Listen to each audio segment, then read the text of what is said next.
Hi everyone on YouTube, it's me Wes, and thanks for joining me for another week of question and answers with Wes. Let's see what we have in store this week.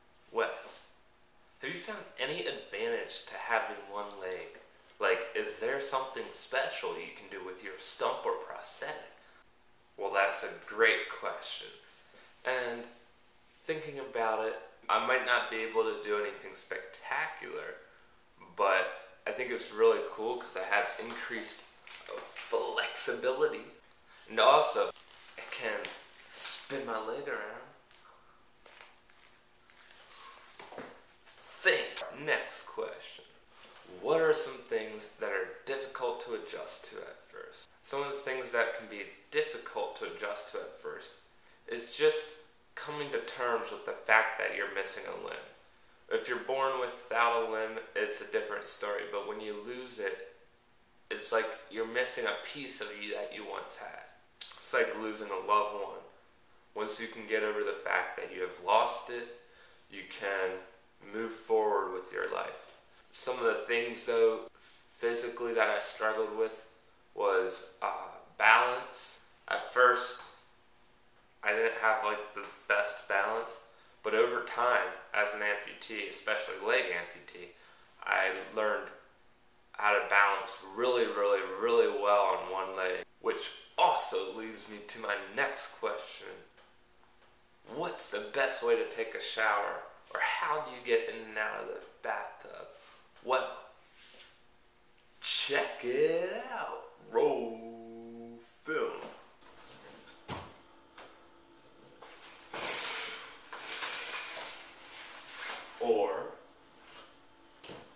Or I can go like this. So I can sit down on here, or I can go like this, which I usually do this. How long did it take you to walk normally without a limp? To really not have a limp and look fairly normal walking, it took me a couple months, but I mean, after the first month, if no one looked down, they wouldn't notice I had a prosthetic. So someone asked me about my computerized knee, whether or not I started off with a computerized knee or whether I worked my way up to it. Well, I actually started off with the original Rio knee, which is like a big blue brick.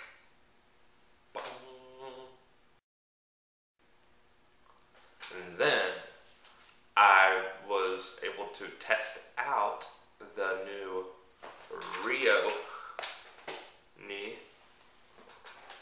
before anyone else could, and it was really cool to test out. And eventually, after the testing period, I was able to keep it. I do recommend getting either a Rio knee or a C leg.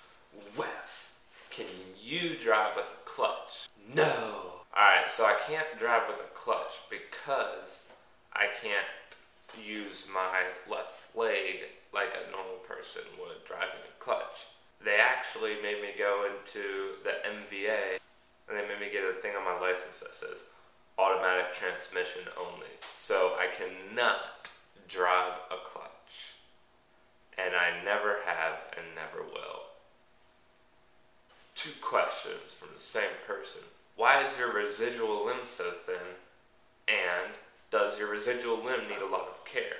Well, my residual limb really isn't that thin, but it is thinner than my other leg, or skinnier, should I say. It is skinnier because after the first month or so of being an amputee, the muscles atrophy, which means they start to deteriorate because you're not using the same muscles that you once had that connect to your lower leg. Those muscles aren't being flexed and strengthened the same as before. They can be strong, but they're just not going to be the same bulk. And so that's why all amputees, their legs or limbs are skinnier than their other limbs. And my residual limb, no, doesn't need a lot of care at all. Just normal care with washing and stuff. you wear flippy flappies with your prosthetic. Now, but doesn't mean you can't wear flip-flops with your prosthetic. Talk to your prosthetist if you really want to wear flip-flops and ask him about it. What kind of prosthetic ankle do you use, Wes? Well, I use something called the Ceteris by Oser, and it has a blue torsion ball and an air pumped column, which allows for, the blue torsion ball allows for twisting and up and down shock absorption. So here is the blue torsion ball, which allows the foot to twist back and forth.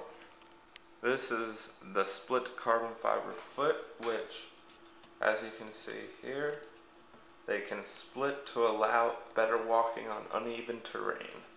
How many different prosthetic legs do you have? Now I have 3 legs. I have my walking leg, which is the Rio knee.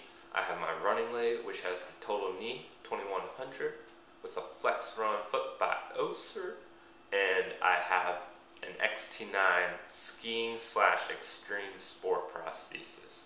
When I wear these different prosthetics, I do not change sockets. Each one has its own socket already with it, so I just take the whole leg off and put the next leg on.